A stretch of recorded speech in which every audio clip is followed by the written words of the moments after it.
नमस्कार, स्वागत है आपका द न्यूज पर। मैं हूं आपके साथ शिप्रा सैनी। मध्य प्रदेश विधानसभा चुनाव में सिर्फ 14 दिन बाकी हैं और उससे ठीक पहले अब मध्य प्रदेश का सबसे बड़ा ओपिनियन पोल सामने आया है। जी हां, इंडिया टीवी CNX का ये ओपिनियन पोल जिसने कांग्रेस पार्टी को मध्य प्रदेश में बड़ा झटका दिया है, चूंकि कांग्रेस पार्टी अब कहीं ना कहीं उनकी सीटें घटती नजर आ रही हैं और बीजेपी बहुमत के साथ मध्य प्रदेश में सरकार बनाएगी, ऐसा दावा इस ओपिनियन पोल में किया गया है।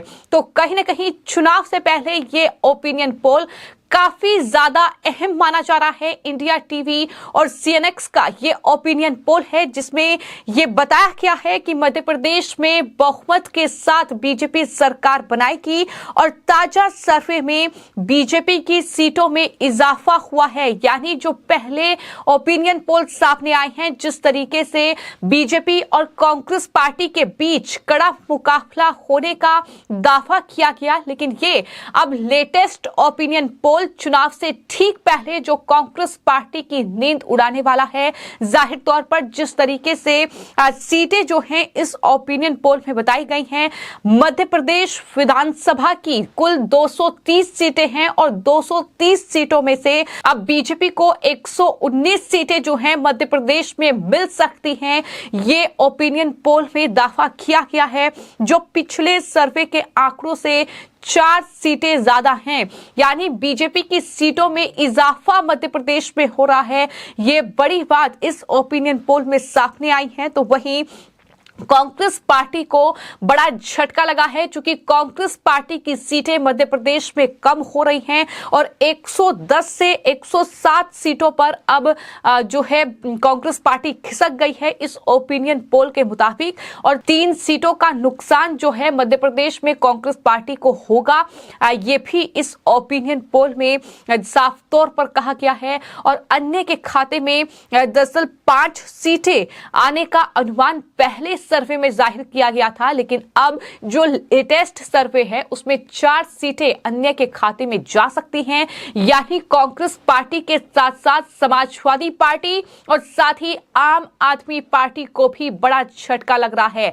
इंडी अलायंस के जो उम्मीद है, जो मंसूबे हैं, वो कामयाब होते नहीं नजर आ रहे हैं। जिस तरीके से ये कहीं ना कहीं सर्वे सामने आया है, अन्य को भी 1 सीट का नुकसान हो रहा है। तो कुल मिलाकर मध्य प्रदेश का ये चुनावी मुकाबला हर बढ़ते दिन के साथ काफी ज्यादा दिलचस्प हो रहा है। जिस तरीके से कांग्रेस पार्टी और बीजेपी कहीं ना कहीं आमने सामने हैं, जिस तरीके से कांग्रेस पार्टी के नेता दिग्विजय सिंह हो चाहे कमलनाथ हो, मध्य प्रदेश में लगातार चुनाव प्रचार में अपनी जान फूंक रहे हैं, लेकिन वहीं मामा का क्रेज यानी मुख्यमंत्री शिवराज सिंह चौहान का क्रेज जो है वो लोगों में लगातार देखने को मिल रहा है। जिस तरीके से तमाम बीजेपी के बड़े चेहरे मध्य प्रदेश में चुनाव प्रचार कर रहे हैं और हमने देखा कि किस तरीके से 2018 में जो भूमिका ज्योतिरादित्य सिंधिया ने निभाई थी, उसकी बदौलत बीजेपी वहां पर बड़ा उलटफेर करने में कामयाब रही थी। अब वही ज्योतिरादित्य सिंधिया लगातार जो है कांग्रेस पार्टी को आईना दिखाने का काम कर रहे हैं। कांग्रेस पार्टी झूठ बोल रही है, झूठ बोले कौवा काटे और वो काला कौवा मैं हूं, ये ज्योतिरादित्य सिंधिया की ओर से कहा जा रहा है। झूठ लूट की सरकार है, झूठ लूट और फूट की सरकार है। वो कहते हैं उनके पास मोहब्बत का दुकान है, पर मोहब्बत के दुकान में केवल नफरत का सामान है। वो कहते हैं उनके पास मोहब्बत का दुकान है, लेकिन उनके मोहब्बत के दुकान में केवल नफरत का सामान है। एक तरफ आपके पास भारतीय जनता पार्टी की डबल इंजन की सरकार है और दूसरे तरफ आपके पास बिना इंजन की सरकार है। एक तरफ आपके पास डबल इंजन की सरकार है और दूसरे तरफ आपके पास दम से एक तरफ आपके पास शिवराज सिंह जी, नरेंद्र सिंह जी, वीर शर्मा जी, हम सबके रूप में महेंद्र सिंह जी, मैं आपके पास तलवार और धार है। जब टिटोली ने रेंज लगाया था मेरे आदिवासियों को खदेड़ने के लिए, मैंने कहा था कि मेरी पार्थिव शरीर हो जाए पर आदिवासी का बाल बाका मैं नहीं होने दूंगा। एक तरफ आपके पास तलवार, अरे बोलो तलवार, तलवार, तलवार,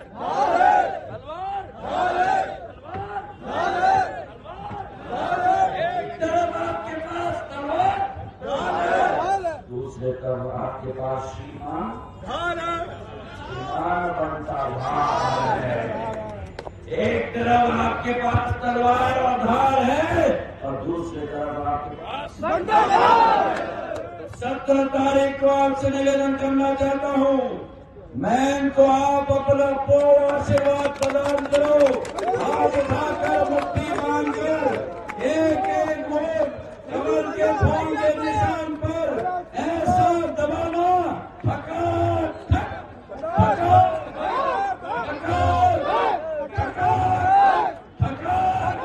ऐसा बलवाना कि कांग्रेसियों की आंखें ऐसी हो जाए। तो कुल मिलाकर कांग्रेस पार्टी के लिए मध्य प्रदेश में काफी ज्यादा मुश्किलें बढ़ रही हैं, क्योंकि जो इंडिया टीवी CNX का ये ताजा ओपिनियन पोल सामने आया है, बिल्कुल लेटेस्ट ओपिनियन पोल है और जाहिर तौर पर इस लेटेस्ट ओपिनियन पोल में ये साफ तौर पर देखा जा सकता है कि 15 दिन में मध्य प्रदेश में जो चुनावी बाजी है वो पूरी तरीके से पलटती दिखाई दे रही है।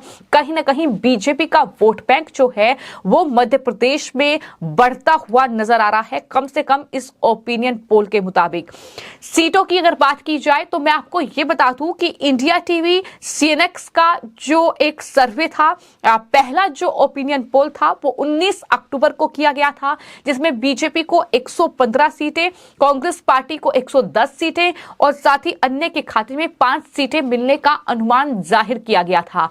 लेकिन अब चुनाव बेहद करीब है, 17 नवंबर को वोटिंग होनी है, 14 दिन का वक्त बाकी है और लेटेस्ट ओपिनियन पोल जो इंडिया टीवी की ओर से किया गया है उसमें बीजेपी को 119 सीटें मिलने का अनुमान है, यानी 4 सीटें बीजेपी की बढ़ रही हैं और वहीं कांग्रेस पार्टी को 107 सीटें, यानी कांग्रेस पार्टी की सीटें घट रही हैं, 3 सीटें घट रही हैं। इसके अलावा अन्य के खाते में 4 सीटें, यानी अन्य को भी नुकसान हो रहा है, 1 सीटें वहां भी उनकी घट रही है।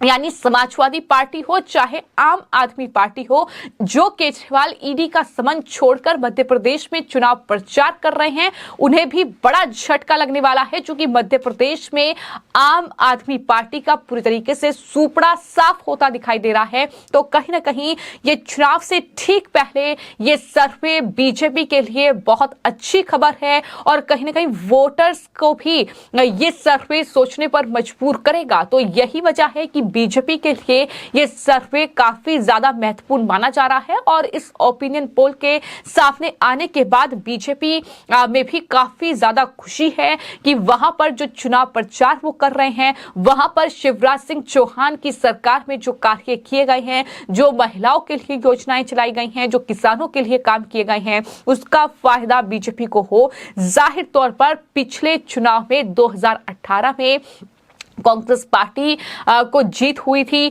लेकिन जिस तरीके से ज्योतिरादित्य सिंधिया कई विधायकों के साथ बीजेपी का उन्होंने रुख किया, उसके बाद वहां पर बाजी पलटी और इस तरीके से जो है शिवराज सिंह चौहान मुख्यमंत्री बन गए थे। लेकिन अब मैं आपको ये बता दूं कि दरअसल जो ये ओपिनियन पोल है, इसमें जाहिर तौर पर बीजेपी को बहुमत की सरकार बीजेपी मध्य प्रदेश में बनाएगी, ये साफ तौर पर दावा किया गया है।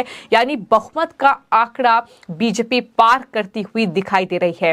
वहीं आपको यह बता दूं कि 2018 में जो विधानसभा चुनाव हुए थे उसमें बीजेपी ने 109 सीटों पर जीत हासिल की थी और पार्टी को यानी कांग्रेस पार्टी को 2018 में 114 सीटों पर जीत मिली थी। तो इस तरीके से यह आंकड़ा रहा था, लेकिन इस बार कांग्रेस पार्टी का वोटिंग परसेंटेज भी घट रहा है। उसकी वजह बिल्कुल साफ है कि जिस तरीके से से पार्टी ने अपने वरिष्ठ नेताओं को दरकिनार किया है और जिस तरीके से टिकट का बंटवारा किया है उसको लेकर काफी ज्यादा नाराजगी है। पार्टी के वरिष्ठ नेता जो बड़े चेहरे हैं वो पार्टी छोड़ रहे हैं और लगातार बयानबाजी चरम पर है। देखिए, ज्योतिरादित्य जो कुछ कहें, आम जनता गवाह है कि क्या इस प्रकार का सौदा हुआ, किस प्रकार के फायदे उन्होंने उस वक्त हमारी सरकार से लिए, ये सब जनता जानती है। तो मुझे इन सब चीज़ों का जवाब देने की आवश्यकता नहीं है। वो कह रहे हैं मैं काला कौवा ये काला है या पीला है ये खुद तय करें। लेकिन इन सब के बीच ये मध्य प्रदेश विधानसभा चुनाव से ठीक पहले सबसे बड़ा ओपिनियन पोल जिसमें साफ कर दिया गया है कि बीजेपी बहुमत के साथ सत्ता पर मध्य प्रदेश की काबिज हो रही है और देखा जाएगा जब 3 दिसंबर को नतीजे सामने आएंगे कि क्या वाकई ये ओपिनियन पोल नतीजों में तब्दील होता है। लेकिन फिलहाल यही तस्वीर मध्य प्रदेश की नजर आ रही है, जहां पर अलग अलग क्षेत्र की अगर बात की जाए तो इस सर्वे के मुताबिक भोपाल क्षेत्र की 24 विधानसभा सीटों में से बीजेपी के खाते में 116 सीटें आ सकती हैं, कांग्रेस के खाते में 8 सीटें, ग्वालियर चंबल सीट की 34 सीटों में से बीजेपी के खाते में 15 सीटें और कांग्रेस पार्टी के खाते में 19 सीटें जा सकती हैं। तो ये कहीं ना कहीं आंकड़ा है। महाकौशल क्षेत्र में कांग्रेस को बढ़त मिलने का जरूर अनुमान लगाया गया है, लेकिन जाहिर तौर पर कुल मिलाकर जो नतीजा है वो बीजेपी के पक्ष में होगा और कांटे का ये मुकाबला जिसमें बीजेपी बहुमत के साथ सत्ता पर काबिज होगी, ऐसा इंडिया टीवी CNX के ओपिनियन पोल में दावा किया गया है। फिलहाल आपकी इस पूरे मामले को लेकर क्या राय है हमें कमेंट बॉक्स में जरूर लिखें।